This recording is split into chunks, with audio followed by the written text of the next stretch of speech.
Pick the right one and it will outlast almost everything on the road.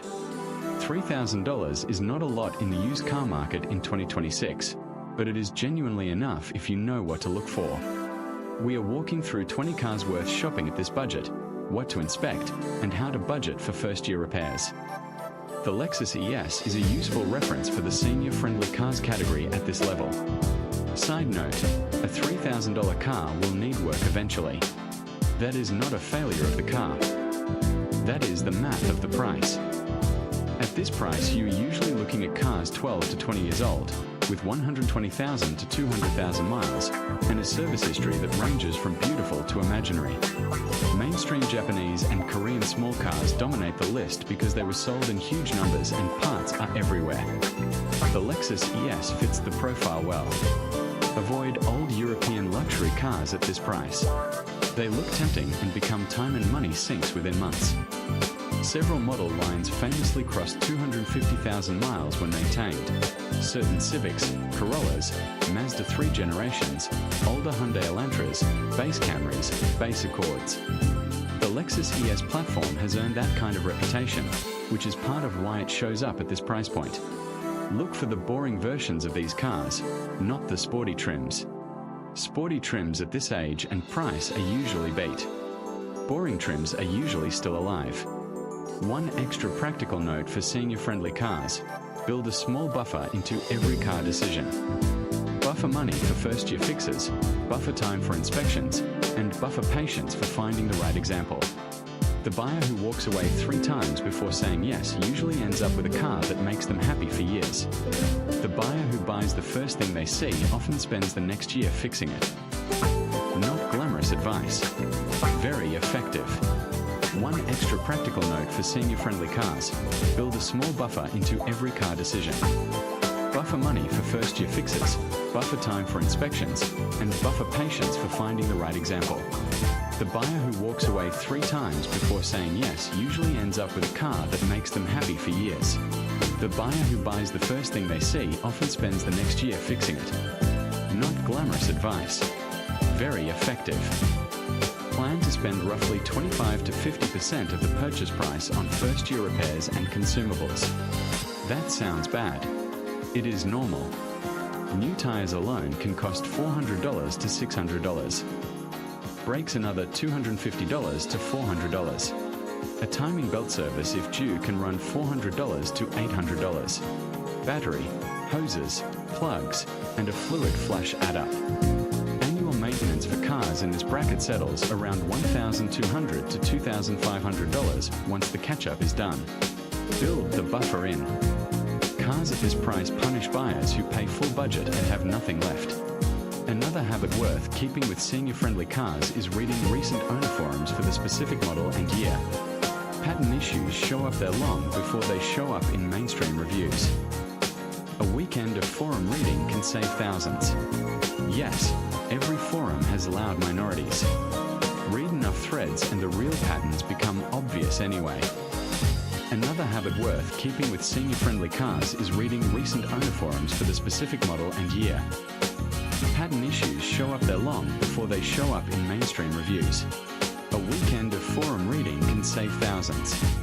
Yes, every forum has loud minorities. Read enough threads and the real patterns become obvious anyway. For young or new drivers, insurance is often the biggest cost of car ownership at this price level. Get real quotes before agreeing to any car. The Lexus ES Class lands at the lower end of the $170 to $280 range when bought in standard trim. Stay away from sport variants. Stay away from anything turbocharged at this age and price. Insurance underwriters do not care that a car is cheap. They care about claim frequency.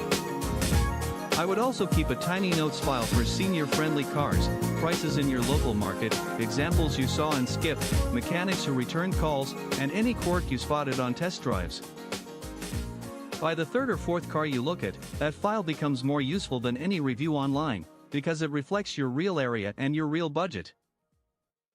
I would also keep a tiny notes file for senior-friendly cars, prices in your local market, examples you saw and skipped, mechanics who return calls, and any quirk you spotted on test drives. By the third or fourth car you look at, that file becomes more useful than any review online, because it reflects your real area and your real budget. Open the hood. Look for clean valve covers without oil sludge. Check oil level and color. Pop the radiator cap when cool. Coolant should be clean. Look at the underside for fresh oil seepage and active leaks. Walk around. Tires should match brand and have similar tread. Check rocker panels for rust. Inside, run all electrical features twice. Smell for damp carpet. Drive it cold. Listen. The Lexus ES usually announces problems if you let it. New buyers ignore the hints. Trained ones do not. One extra practical note for senior-friendly cars. Build a small buffer into every car decision. Buffer money for first-year fixes, buffer time for inspections, and buffer patience for finding the right example.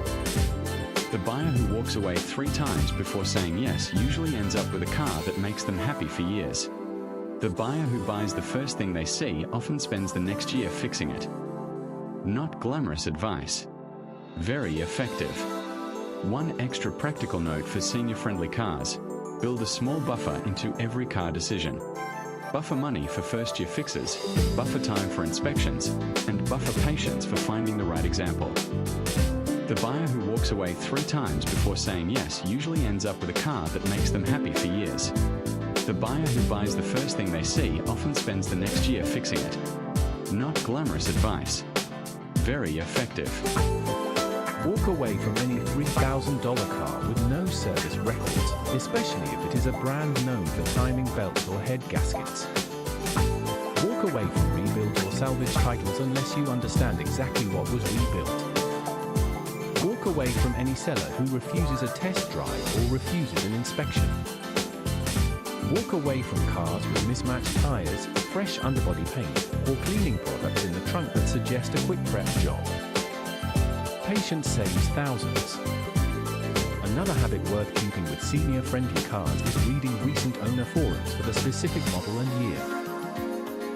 Pattern issues show up there long before they show up in mainstream reviews. A weekend of forum reading can save thousands.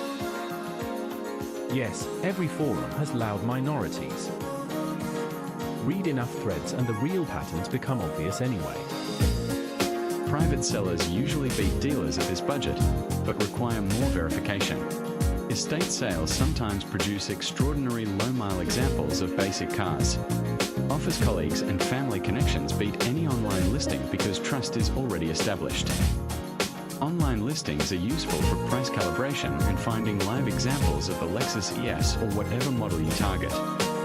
Move quickly when a clean example appears. They sell within days. I would also keep a tiny notes file for senior-friendly cars, prices in your local market, examples you saw and skipped, mechanics who returned calls, and any quirk you spotted on test drives. By the 3rd or 4th car you look at, that file becomes more useful than any review online because it reflects your real area and your real budget. At $3,000, target boring mainstream senior-friendly cars with full service records. The Lexus ES is a strong reference. Inspect carefully. Budget another $1,000 to $1,500 for first-year fixes. Insurance often costs more per year than the car. 20 options keep the search realistic. Patience and inspection are the only real cheat codes at this price. What was your first under $3,000 car, and how long did it last? Comment below. Subscribe so a new car breakdown lands in your feed every week. A $3,000 car can absolutely get a student through college. The trick is buying it carefully, not buying it expensively.